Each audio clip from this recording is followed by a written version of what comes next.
Le jour de l'intervention, vous devrez prendre une deuxième douche, puis revêtir le kit de bloc opératoire qui vous sera fourni. Avant l'intervention, vous serez accueilli par le personnel du bloc opératoire, puis vous serez emmené en salle d'intervention. Lors de la préparation, nous vérifierons à nouveau votre identité, la nature de l'intervention ainsi que le côté à opérer. Une fois endormi, vous serez positionné sur la table d'opération.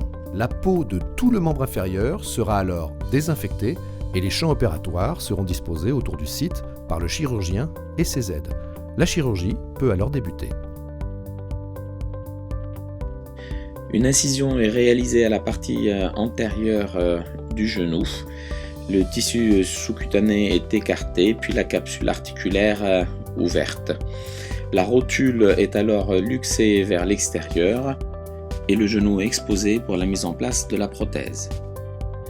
Des coupes osseuses sont réalisées au niveau de la partie distale du fémur à l'aide d'une instrumentation spécifique afin de retirer toutes les parties usées d'os et de cartilage.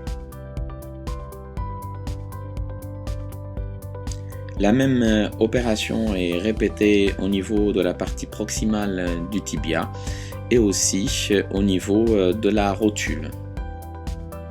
Une fois les coupes osseuses réalisées, la prothèse définitive est alors implantée. Elle comporte 3 parties, une pièce fémorale, une pièce tibiale et une pièce rotulienne. Sa stabilité et sa mobilité sont bien vérifiées en fin d'intervention.